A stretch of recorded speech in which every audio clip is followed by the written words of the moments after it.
शिक्षाप्रद कहानी। अनु जब गांव से शहर आकर बसी थी तो उसे वहां का रहन सहन बहुत अजीब लगता था, जिसमें ढलने के लिए उसे बहुत टाइम लग गया। उसने औरतों को कभी इस तरह से खुल्लम खुल्ला अपने विचारों को व्यक्त करते हुए नहीं देखा था, पर उसे ये सब अच्छा लगा। जिस गांव से वो ताल्लुक रखती थी वहाँ इतना खुला माहौल नहीं था। औरतों को कुछ भी करने की आज़ादी नहीं थी। वो जॉब करना चाहती थी लेकिन उसे नहीं करने दी। अनु के पति का जब ट्रांसफ़र दिल्ली हुआ तो अनु भी उनके साथ आ गई और पास के स्कूल में ही जॉब करने के लिए सुमित को भी मना लिया। सुमित अनु को बहुत प्यार करता था, लेकिन गांव का होने की वजह से कहीं न कहीं उसकी सोच खुली हुई नहीं थी। अनु खुश थी क्योंकि वो जब जॉब के लिए जाती तो कई अलग-अलग लोगों से मिलती, बात करती और खुश रहती थी। अनु का एक बेटा था। वो अपनी ज़िंदगी में बहुत खुश थी। अनु सुमित को सारी बात बताया करती और सुमित उसे अपनी ऑफिस के बारे में सारी बातें शेयर करता था। दोनों पति पत्नी कम और दोस्त ज़्यादा थे। एक दिन गांव से अनु की सास आई, जो उनके पास कुछ टाइम रहने के लिए आई थी।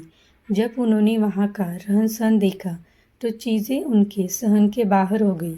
2 दिन 3 दिन उन्होंने खुद पर नियंत्रण रखा, लेकिन तीसरे दिन ही उनसे खुद पर काबू न रखा गया और सुमित से बात करने की सोची।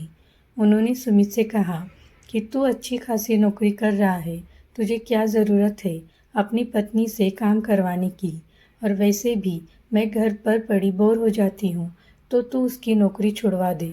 सुमित को कुछ समझ नहीं आया तो वो सोचता हूँ बोलकर ऑफिस चला गया। अनु ने ये सारी बातें सुन ली थी तो उस दिन से ही उसने माजी की हरकतों पर नज़र रखनी शुरू कर दी। एक दिन उसको स्कूल में देर हो रही थी तो उसने सुनीता उसकी सहेली को बोला कि प्रथम को स्कूल से लेकर घर छोड़ देना, वहाँ माजी होंगी।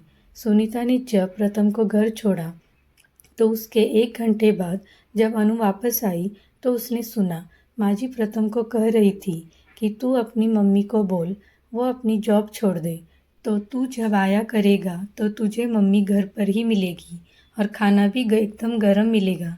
माजी की बात सुनकर अनु को बहुत गुस्सा आया, लेकिन उसने बच्चे के सामने बोलना ठीक नहीं समझा।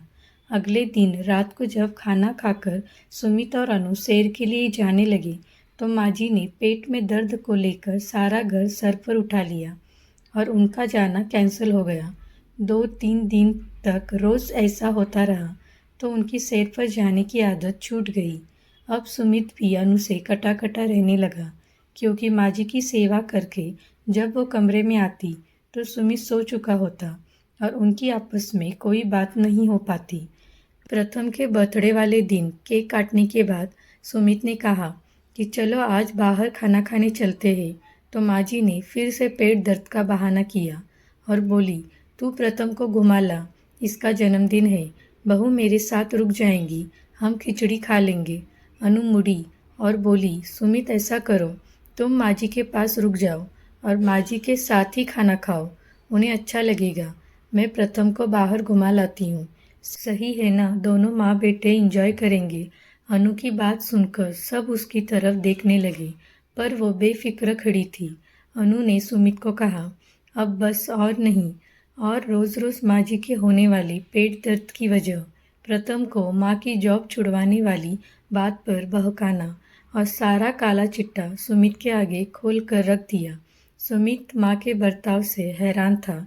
उसने माँ से पूछा कि ये सब सच है, तो माँ बोली, क्या ज़रूरत है इसको नौकरी करने की, तू अच्छा खासा कमा रहा है, तो बहू से नौकरी क्यों करवा रहा है, बहू तेरे से घर के काम में मदद लेती है, अगर घर रहेगी तो खुद काम करेगी। सुमित ने जवाब दिया कि बस करो माँ, ये मेरी मर्ज़ी से नौकरी करती है और इसकी तनख्वाह से हमारे घर में मदद होती है, तो अगर मैं इसकी मदद करूँ तो उसमें क्या हर्ज है। दूसरी बात, अगर आप घर पर बोर हो जाती हो तो सत्संग में जाओ, प्रथम का ख्याल रखो, लेकिन उसे गलत बातें मत सिखाओ। अनु के सास को अब समझ आ चुका था कि चुप रहने में ही भलाई है। उन्होंने कुछ नहीं कहा। अनु सुमित को चुपचाप देख रही थी और मन ही मन उसका धन्यवाद कर रही थी। अगर आपको ये कहानी अच्छी लगी हो तो इसे लाइक कीजिए, शेयर कीजिए और चैनल को सब्सक्राइब कीजिए।